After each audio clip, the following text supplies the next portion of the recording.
জনসচেতনতায় dengue ও chikungunya থেকে মুক্তির পথ বললেন চশিক মেয়র।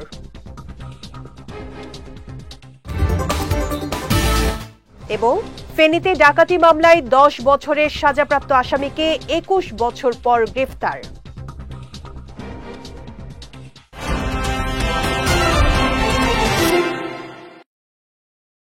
আসসালামু আলাইকুম।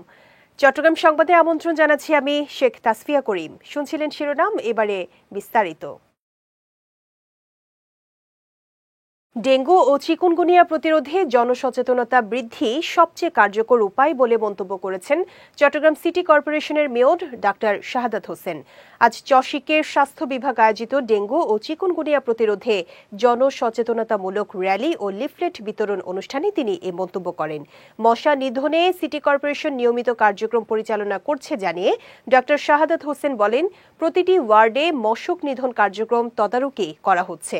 এছাড়া পরিষ্কার পরিচ্ছন্নতার ব্যাপারে এলাকাবাসীদেরও সচেতন করা হচ্ছে। এ সময় চশিকের প্রধান নির্বাহী কর্মকর্তা শেখ মোহাম্মদ তৌহিদুল ইসলাম, প্রধান স্বাস্থ্য কর্মকর্তা ডাক্তার মোহাম্মদ ইমাম হোসেন রানা, মেয়রের একান্ত সহকারী মারুফুল হক চৌধুরী সহ স্বাস্থ্য বিভাগের কর্মকর্তা, কর্মচারী ও শিক্ষার্থীরা উপস্থিত ছিলেন।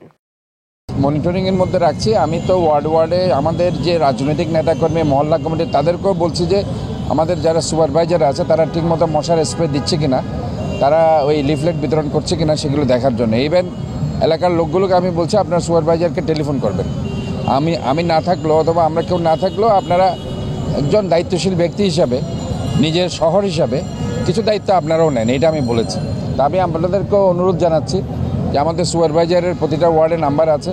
আপনারা যেখানেই মনে করছেন যে ময়লা আছে, নালা নর্দমা অপরিষ্কার আছে কিংবা জনদুর্ভোগ হচ্ছে, সেখানে সরাসরি আপনারা টেলিফোন করবেন। ইনকেস টেলিফোনে যদি তারা সাড়া না দেয়, সে ব্যবস্থা অবশ্যই আমরা করব। ফেনীতে ডাকাতি মামলায় 10 বছর সাজাপ্রাপ্ত ওয়ারেন্টভুক্ত পলাতক আসামি নুরুল আলম প্রকাশ শিশিরকে গ্রেফতার করেছে র্যাব 7।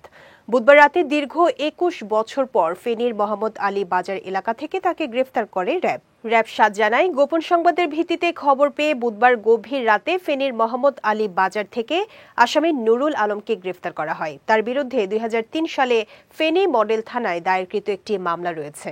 ডাকাতি মামলায় তিনি 10 বছরের সশ্রম কারাদণ্ড ও 2000 টাকা অর্থদণ্ডপ্রাপ্ত ওয়ারেন্টভুক্ত পলাতক আসামি। জিজ্ঞাসাবাদে নুরুল আলম র্যাবকে জানায়, আইনশৃঙ্খলা রক্ষাকারী বাহিনীর কাছ থেকে গ্রেফতার এড়াতে দীর্ঘ 21 বছর ফেনী জেলার বিভিন্ন স্থানে আত্মগোপন করে আসছিলেন তিনি।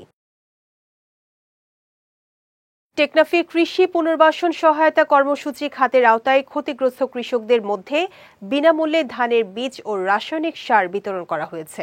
সকালে এ উপলক্ষে কৃষি অধিদপ্তরের হলরুমে এক অনুষ্ঠানের আয়োজন করা হয়। টেকনাফ উপজেলা কৃষি কর্মকর্তা জাকিরুল ইসলামের সভাপতিত্বে এতে প্রধান অতিথি ছিলেন উপজেলা নির্বাহী কর্মকর্তা শেখ এহসান উদ্দিন। এছাড়া বিশেষ অতিথি ছিলেন উপজেলা প্রকল্প বাস্তবায়ন কর্মকর্তা হাবিবুর রহমান, মৎস্য কর্মকর্তা দেলোয়ার হোসেন, পল্লী উন্নয়ন কর্মকর্তা চিন্ময় বড়ুয়া মানুষ সহ অন্যান্যরা। এ সময় টেকনাফ পৌরসভা ও সকল ইউনিয়নের 500 জন কৃষককে হাইব্রিড বীজ এবং 2000 জন কৃষককে 5 কেজি করে উপসি, 10 কেজি করে ডিএপি ও 10 কেজি করে এমওপি সার বিতরণ করা হয়। চট্টগ্রামের ফটিকছড়ি উপজেলায় 3 স্কুল শিক্ষার্থী সহ 4 জন নিখোঁজের ঘটনা ঘটেছে। গতকাল উপজেলার বিভিন্ন এলাকা থেকে 2 জন স্কুল শিক্ষার্থী এবং এক কিশোর নিখোঁজ হন। এর আগে গত 5 ডিসেম্বর আরও এক স্কুল শিক্ষার্থী নিখোঁজ হয়। নিখোঁজ শিক্ষার্থীদের পরিবারের দাবি, স্কুলে যাওয়ার সময় তারা নিখোঁজ হয়। এখন পর্যন্ত তাদের কারো খোঁজ পাওয়া যায়নি বলেও জানিয়েছে ভুক্তভোগীদের পরিবার। মিরসরাইয়ে 48 কেজি গাঁজা সহ দিদারুল আলম নামে এক কারবারিকে গ্রেফতার করেছে পুলিশ। এ সময় মাদক পরিবহনে ব্যবহৃত একটি প্রাইভেট কার জব্দ করা হয়। বুধবার রাতে করেরহাট ইউনিয়নের জয়পুর পূর্ব জোয়ার এলাকা থেকে তাকে গ্রেফতার করা হয়। বিষয়টি নিশ্চিত করে জোরারগঞ্জ থানার ভারপ্রাপ্ত কর্মকর্তা শিফাতুল মাজদার জানান, মাদক বিরোধী অভিযানের অংশ হিসেবে বুধবার রাতে গোপন সংবাদের ভিত্তিতে অভিযান চালায় পুলিশ। পরে সকালে আইনগত প্রক্রিয়া শেষে তাকে জেল হাজতে পাঠানো হয়। আইনজীবী হত্যার ঘটনায় কোনো আপোষ করা হবে না। কালো কোর্টের সম্মান রক্ষার্থে সব আইনজীবীরা ঐক্যবদ্ধ রয়েছে। গতকাল চট্টগ্রাম ডাইনামিক লয়ার্স অ্যাসোসিয়েশন কার্যকরী কমিটির অভিষেক ও নবীন আইনজীবী সংবর্ধনা অনুষ্ঠানে এসব কথা বলেন বক্তারা। এ সময় আইনজীবী আলিফের স্মরণে স্মৃতিচারণ ও দোয়া মাহফিল অনুষ্ঠিত হয়। এছাড়া সিডিএল এর কার্যকরী কমিটির অভিষেক বইয়ের মোড়ক উন্মোচন করা হয়। অনুষ্ঠানে সিডিএল এর সভাপতি SM সিরাজউদ্দৌলার সভাপতিত্বে নারী ও শিশু নির্যাতন দমন ট্রাইব্যুনাল ৪ এর বিচারক জান্নাতুল ফেরদৌস, বার কাউন্সিলের ASM বদরুল আনোয়ার, চট্টগ্রাম জেলা আইনজীবী সমিতির সভাপতি মোহাম্মদ নাজিম উদ্দিন চৌধুরী সহ অন্যান্য আইনজীবীরা উপস্থিত ছিলেন। চট্টগ্রামের রাউজানে 12টি বসতঘরে অগ্নিকাণ্ডে ক্ষতিগ্রস্ত পরিবারের পাশে দাঁড়িয়েছেন বিএনপির কেন্দ্রীয় কমিটির ভাইস চেয়ারম্যান গিয়াসউদ্দিন কাদের চৌধুরী। গতকাল তার পক্ষ থেকে ক্ষতিগ্রস্ত প্রতি পরিবারকে 5,000 টাকা করে প্রদান করে বিএনপি ও এর সহযোগী সংগঠনের নেতাকর্মীরা। এছাড়া সরকারিভাবে সহযোগিতারও আশ্বাস দেন তারা। এ সময় সাবেক জনপ্রশাসন মন্ত্রণালয়ের পরিচালক রতন মহাজন, সমাজসেবক ফিরোজ আহমেদ, যুবদল নেতা জানে আলম শিকদার সহ অন্যান্যরা উপস্থিত ছিলেন। কক্সবাজারের চকরিয়ায় পারিবারিক কলহের জেরে বসতঘরে আগুন দেওয়ার অভিযোগ উঠেছে রমজান আলী নামে এক ব্যক্তির বিরুদ্ধে। গতকাল উপজেলার খুটাখালী ইউনিয়নের ফুলছড়ি দরগা পাড়ায় এ ঘটনা ঘটে। স্থানীয়রা জানায়, দীর্ঘদিনের পারিবারিক বিরোধের জের ধরে কথা কাটাকাটির এক পর্যায়ে রমজান আলী তার নিজ ঘরে আগুন ধরিয়ে দেয়। এতে মুহূর্তে পুরো ঘরে আগুন ছড়িয়ে পড়ে। পরে চকরিয়া ফায়ার সার্ভিসের একটি দল ঘটনাস্থলে পৌঁছে আগুন নিয়ন্ত্রণে আনলেও সম্পূর্ণ বাড়ি পুড়ে ছাই হয়ে যায়। এ ঘটনায় হতাহতের কোনো খবর পাওয়া যায়নি বলে জানান চকরিয়া ফায়ার সার্ভিসের সহকারী স্টেশন কর্মকর্তা আবু জাফর। চট্টগ্রামের বাঁশখালীতে অগ্নিকাণ্ডের ঘটনায় 12টি বসতঘর পুড়ে ছাই হয়ে গেছে। এ ঘটনায় একজন আহত হয়েছেন। গতকাল উপজেলার চাম্বল ইউনিয়নের পশ্চিম চাম্বল জয়নগর পাড়া 1 নম্বর ওয়ার্ড এলাকায় এ ঘটনা ঘটে। প্রত্যক্ষদর্শীরা জানায়, স্থানীয় বাবুল ও পার্শ্ববর্তী এলাকার করিমের স্ত্রীর সঙ্গে পরকীয়ার সম্পর্ক ছিল। এরই জেরে কথা কাটাকাটির এক পর্যায়ে বাবুল করিমের ঘরে আগুন ধরিয়ে দেয়। এতে মুহূর্তেই আগুন আশপাশের বসতঘরে ছড়িয়ে পড়ে এবং পাশের ঘরে থাকা সালেহা বেগম আহত হন।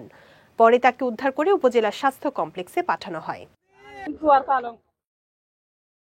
আমাদের অধিকার, আমাদের ভবিষ্যৎ এখনই প্রতিপাদ্যে চট্টগ্রামে ৭৬তম মানবাধিকার দিবস পালিত হয়েছে। গতকাল নগরীর আগ্রাবাদে মানবাধিকার সংস্থা ফিলাফের নেতৃত্বে এর আয়োজন করা হয়। এ সময় বিত্তশালী ব্যক্তিদের অসহায়দের পাশে দাঁড়ানোর আহ্বান জানান এবং এক অসহায় নারীকে 50,000 টাকার চেক অনুদান হিসেবে প্রদান করেন ফিলাফের প্রজেক্ট ডিরেক্টর লায়ন মঞ্জুর মোর্শেদ। অনুষ্ঠানে ফিলাফের কোঅর্ডিনেটর আনোয়ার কবির কামরুলের সভাপতিত্বে অন্যান্যরা উপস্থিত ছিলেন। চট্টগ্রামের সন্দ্বীপে তরুণ রাজনীতিবিদ যুক্তরাষ্ট্র প্রবাসী নুরুল আহাদের আগমনে যুব সমাবেশ অনুষ্ঠিত হয়েছে। সকালে তিনি গুপ্তছড়া ঘাটে পৌঁছালে সন্দ্বীপের যুব সমাজ তাকে ফুল দিয়ে বরণ করেন। পরে একটি র্যালি সন্দ্বীপের বিভিন্ন এলাকা পরিদর্শন করে মাইটভাঙ্গা ইউনিয়নের আব্দুল আজিজ মালাদার বাড়িতে এসে শেষ হয়। সেখানে এক মতবিনিময় সভার আয়োজন করা হয়। এ সময় যুব সমাজকে নিয়ে মাদক সন্ত্রাস মুক্ত সমাজ বিনির্মাণে সকলকে সহযোগিতার আহ্বান জানান নুরুল আহাদ। অনুষ্ঠানে যুব নেতা শাহরিয়ার সজীব, মোহাম্মদ নূর নবী ও সাদ্দাম হোসেন সহ অন্যান্যরা উপস্থিত ছিলেন। চট্টগ্রাম সংবাদ শেষ করার আগে শিরোনামগুলো দেখে নিচ্ছি আরও একবার।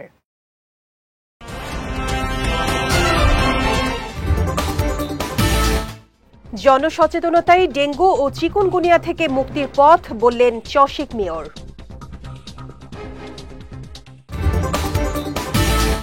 এবং ফেনীতে ডাকাতি মামলায় 10 বছরের সাজাপ্রাপ্ত আসামিকে 21 বছর পর গ্রেফতার।